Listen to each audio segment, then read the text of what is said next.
I like books. I like them so much I dedicate the entire channel to just talking about them, reviewing them, and now also binding them. And this is one of those, not the reviewing, the binding. So we're gonna be looking at Ghost of the Shadow Market, a Shadowhunter book by Cassandra, Claire, Sarah Reese Brennan, Maureen Johnson, Kelly Link, and Robin Wasserman? Wasserman? Like German, I would go Wasserman, but I don't know. So, why this book? Well, I never read a single one of the Shadowhunter books.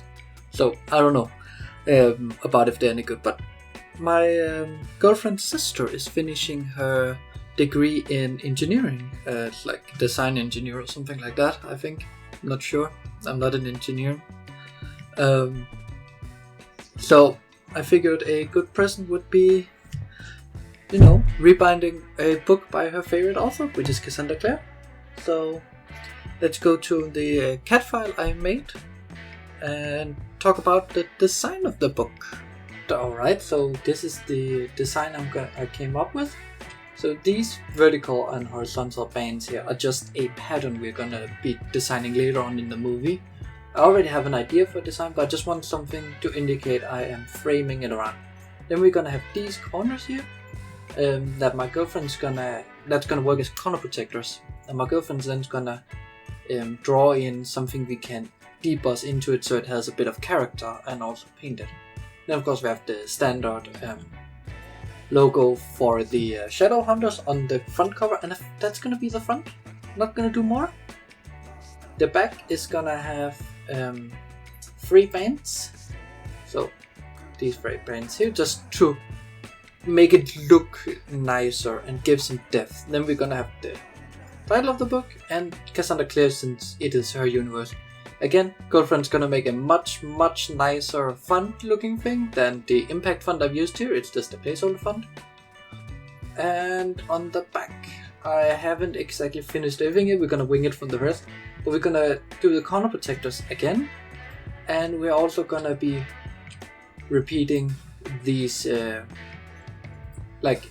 and probably do another of the logo symbols, maybe. Not quite sure, but probably. But yeah, that's the design, so let's get on to stripping down the book and all that fun stuff. The first thing to do, of course, is to remove the cover from the text block, since we are gonna redo the entire cover. And to do that, at first we have to tear the text blocks from the end sheet, and that is done carefully by tearing. Afterwards, we take a knife and we slowly cut down into the glue in between the text block and where the end sheet was. And as you can see, it's my very first time trying, and at places it didn't go as well as I would have liked, but I think it went out pretty fine. And now we have a text block ready to go. Now that the cover has been removed, we can glue on a strip of satin lace to use as a bookmark, and we'll just glue that onto the cover, making sure that the lace has been glued on the top and not the bottom, because otherwise it would be weird. The next phase is working on the head and tail band, and a lot of people with doing bookbinding will tell you it's very difficult. So what you see on YouTube videos, a lot of people will have this strip of cloth with a pre-made head and tail band on top, so they just glue it on the back. Now I'm not going to say mine is better, because I just do it from bottom because I find it fun but very difficult.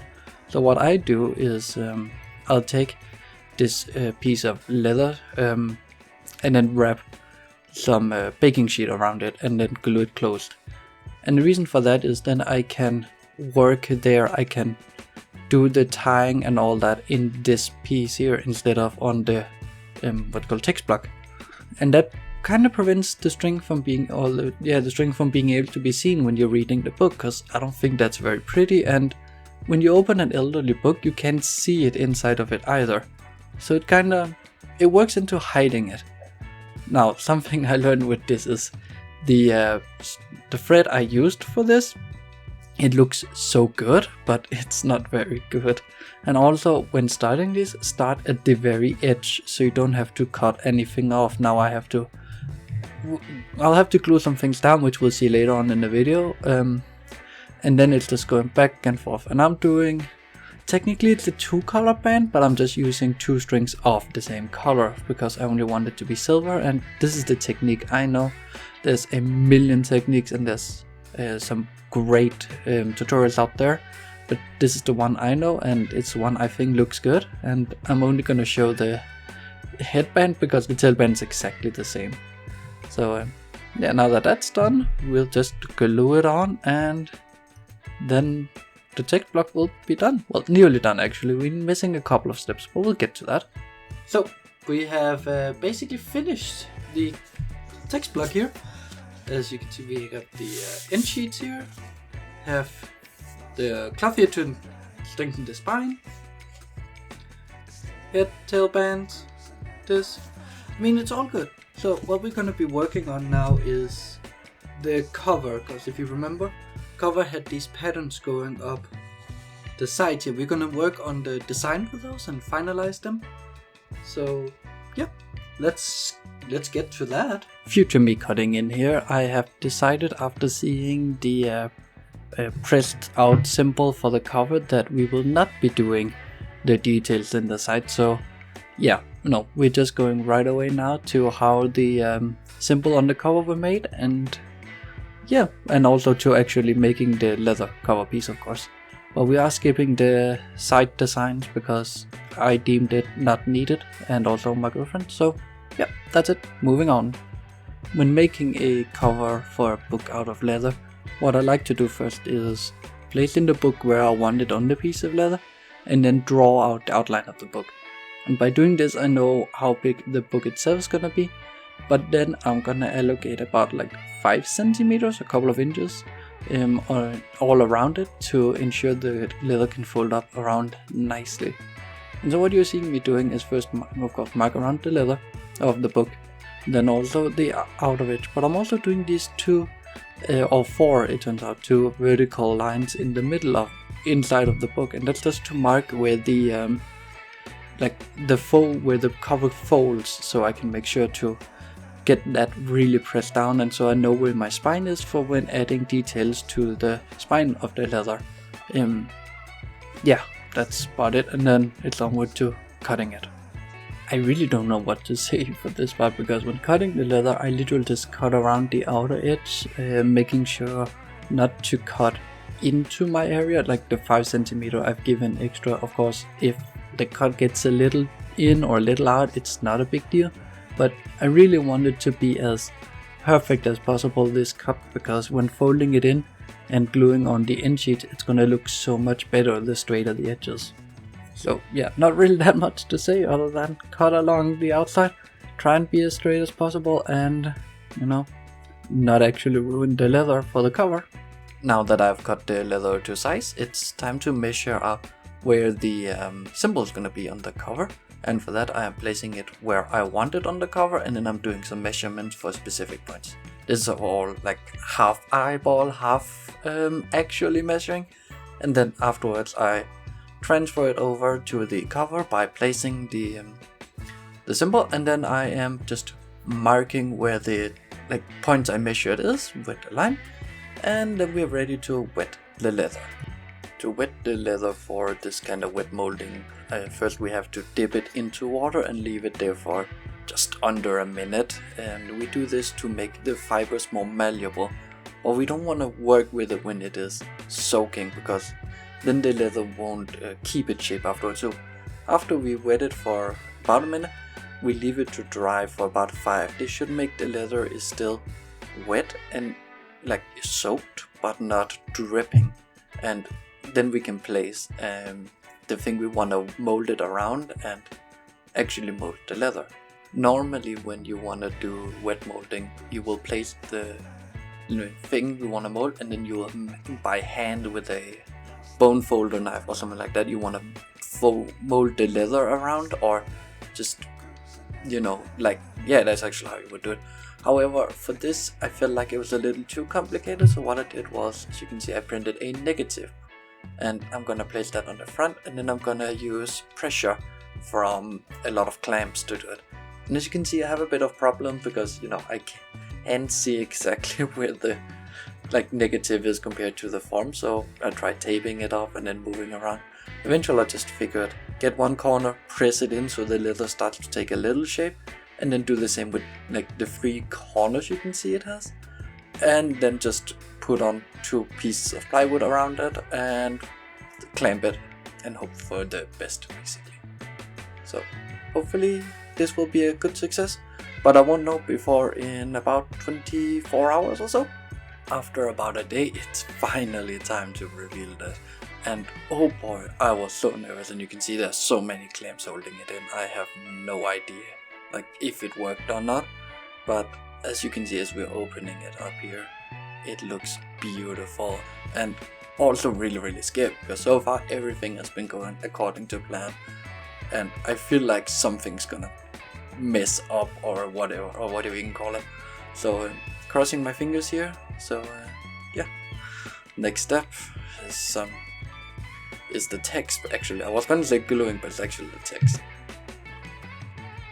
Alright, so when it comes to the text, the first part is of course to make the leather wet. Again, just like molding, when we stamp in anything we need not wet, but we need like damp leather to be able to take shape here, because that's what basically we're shaping leather with force, either clamping force or striking force, but generally just force and pressure.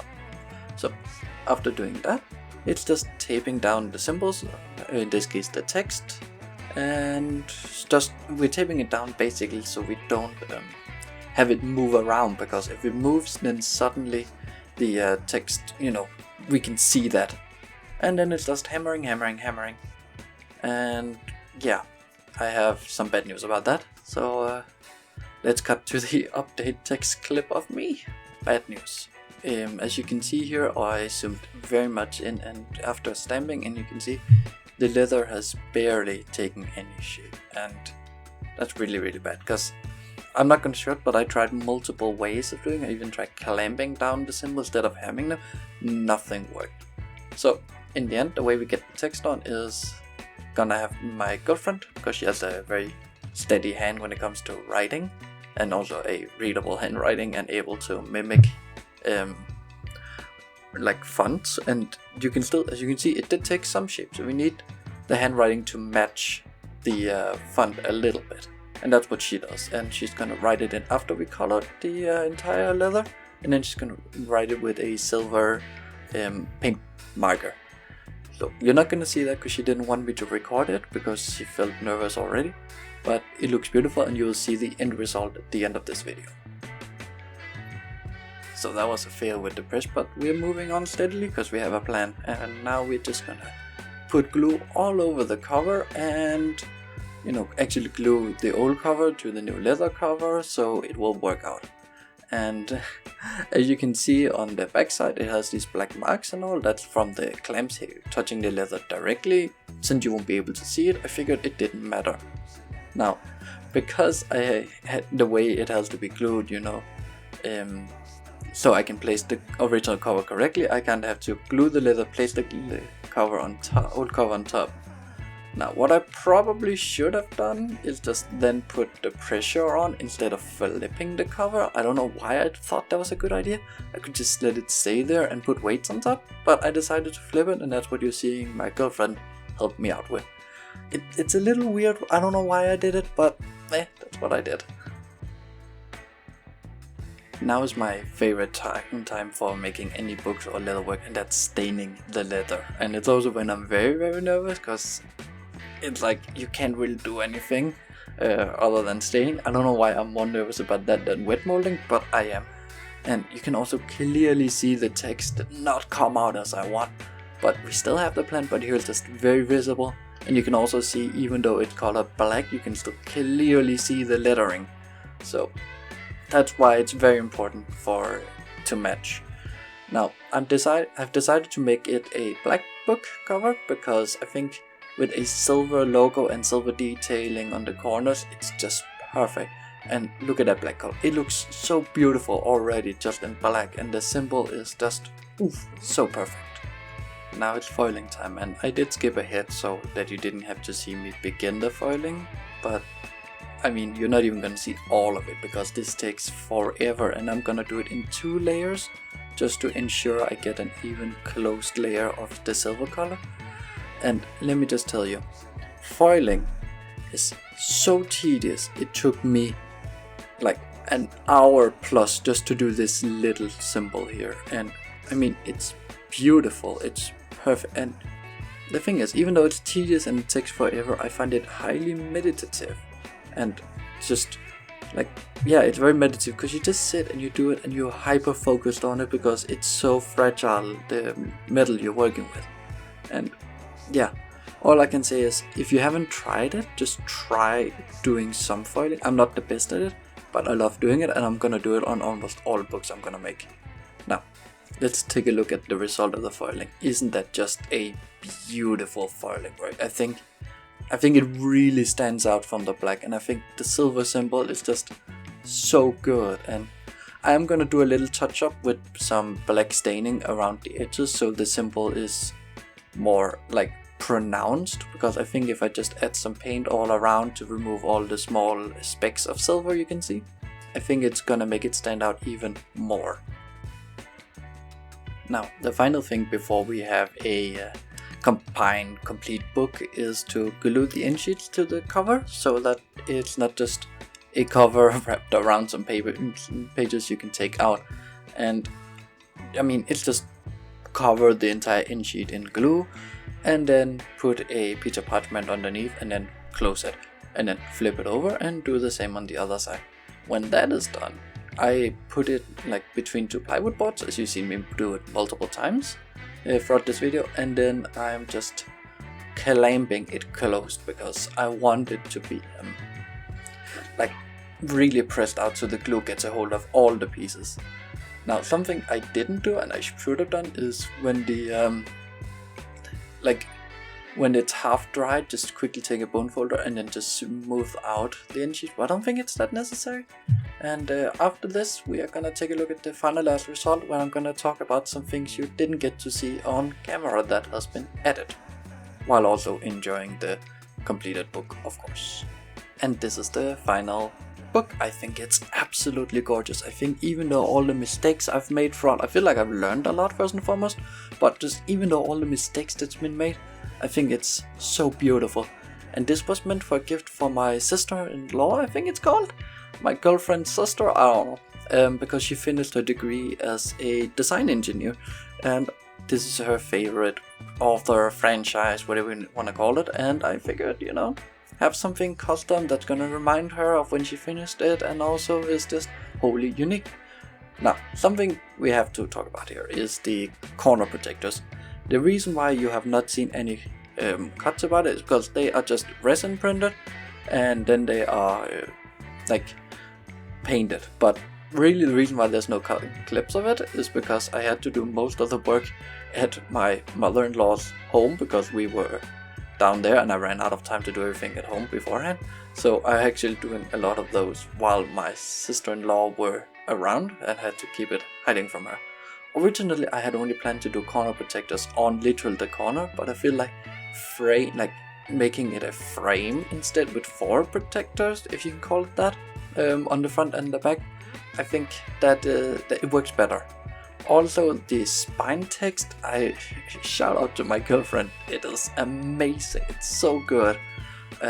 You can't see the mistake I made, and wonderful. What would I have done without her? Probably messed up even more, had to do it myself. So yeah, awesome. Overall, I think the book is absolutely beautiful, and I hope you enjoyed it too. And if you have any questions about what I've done, how I did it, leave them in the comments. If you have any pieces of advice on how I can improve, or you know, just any comment in general. If you just want to say what you ate for lunch yesterday, do that. I don't remember what I had, so hey, then you have better memory of me. Anyways, thank you so much for watching. Goodbye.